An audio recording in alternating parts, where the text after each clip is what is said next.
for humanity. I found out that I could qualify for a home and possibly have something to call mine. And when I found out that I qualified, I fit the spectrum of what they were looking for. I was so excited. When I went home and I told my parents, I said, I'm gonna have a home. I'm gonna have a place for me and my kids, and it's gonna be a safe place. And I'm gonna tell you, my dad was not real receptive to it. He completely shut my whole dream down. He said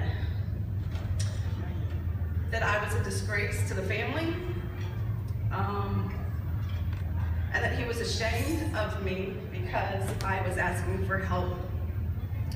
No one wants to hear those words from their parents. So this is really, really hard for me. And I tore my application up. And I went home and I cried. And I tried to figure out, what am I gonna do?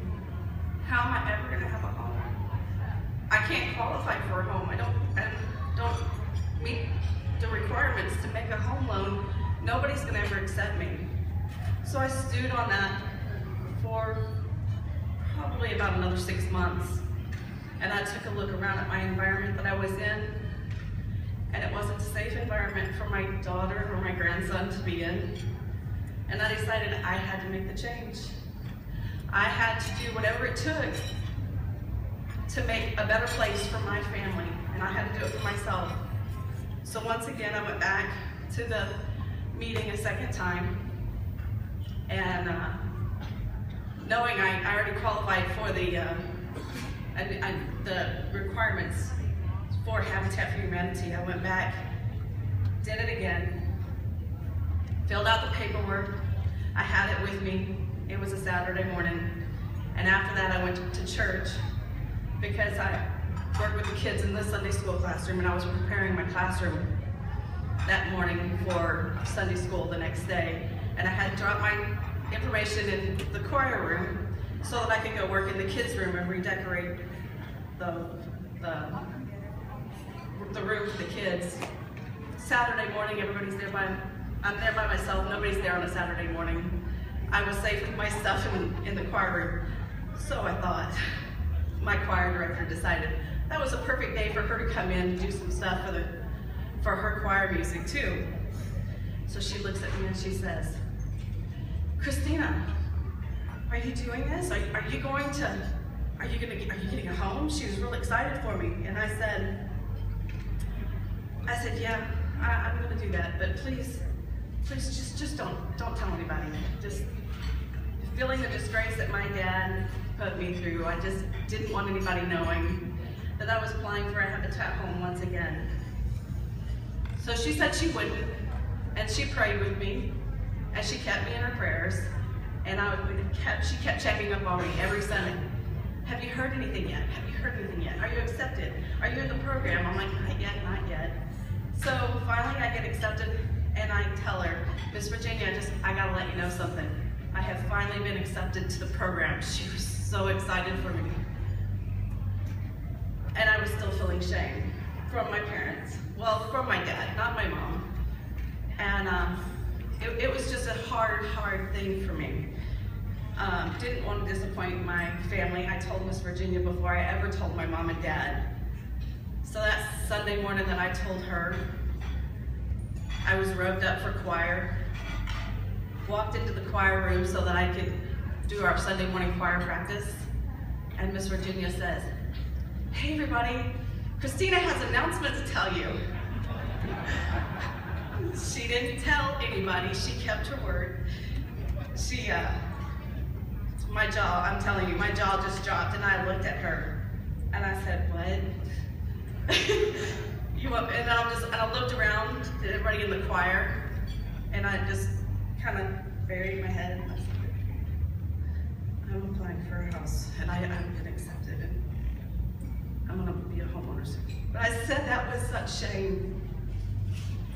But they didn't see that as a shame. They encouraged me.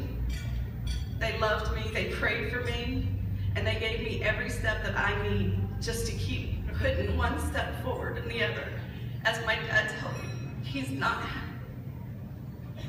that he was ashamed of me. If it wasn't for my church, I don't know that I would have had that encouragement that I needed to keep going. I applied for the Habitat. They came out, they did a house assessment, I qualified. I started working on houses.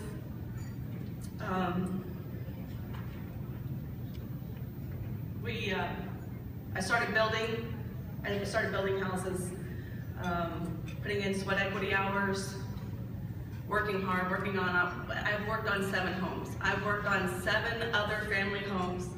I'm in my home. I've been here for about 9 months. Mid-June, we'll be there for 1 year.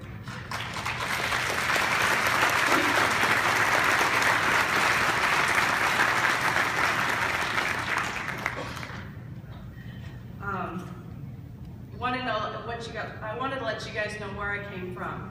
I had this transition that was very, very hard for me.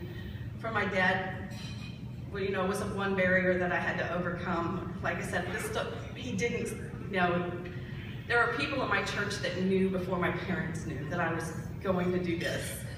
And they eventually,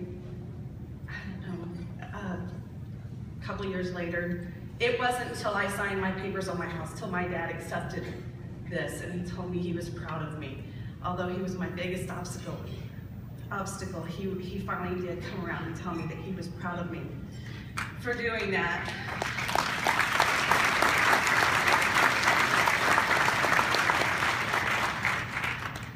Where I lived before, I didn't know my neighbors. I didn't want to know my neighbors. I just knew that they came in at all hours of the night, or the drug deals were going down next door, or I didn't feel safe, walking outside in my neighborhood. It certainly wasn't a place for my grandson to grow up. I know that 2 a.m. there'd be a horn honking in the middle of the night, lights coming in, horn honking for the next drug dealer to go down. It gets old. I just want you to know that's where I was, and where I am at now is so different. I know my neighbors. I've built 7 other homes with them, worked side by side with them. We've got a strong community. When we need something, we can lean on each other. We all have the same goal in mind. We want to better ourselves. We want a good environment for our kids to grow up in. We have a safe community to live in. I couldn't ask for anything more. What Habitat for Humanity in Conroe has done has built a neighborhood, a safe neighborhood for our kids to grow up. And I'm a proud homeowner. Like I said, several years ago was hard, and here I stand before you today to tell you I'm a proud homeowner.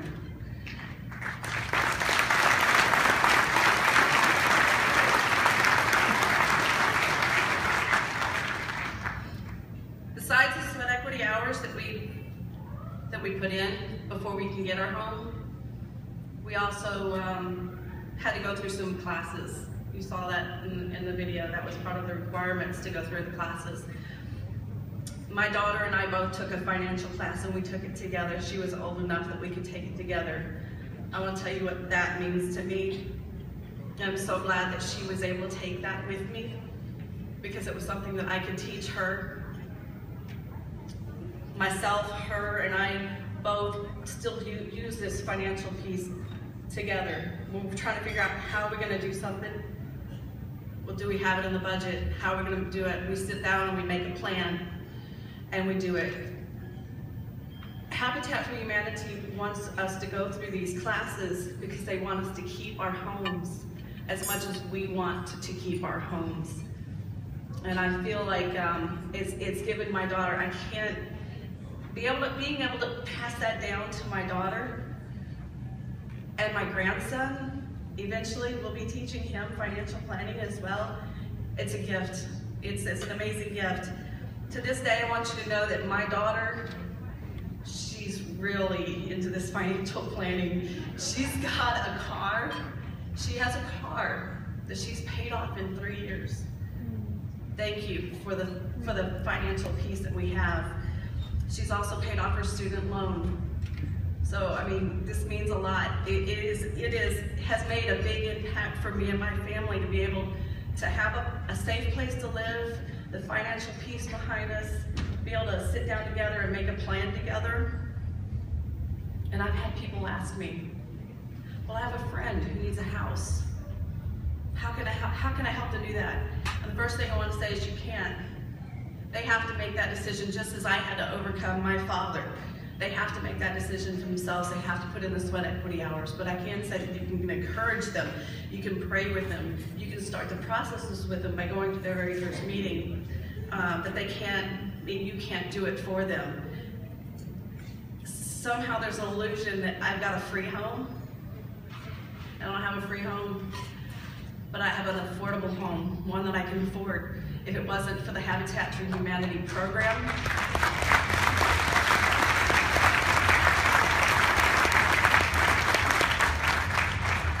if it wasn't for Habitat for Humanity program, I would not have a home. I wouldn't be able to get qualified. I would never pass a loan to be in a home. I'd never be able to afford it. And if I did get accepted, I'd probably lose it because I couldn't afford it.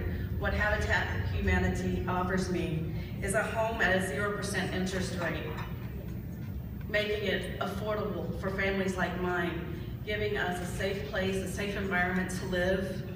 I can't even express to you guys today what it means to me to be able to be in this Habitat for Humanity program, be accepted into the program, to have a home that soon will be completely mine. And I just want to thank everybody, for the opportunities like this. It is a great program, and I love my home.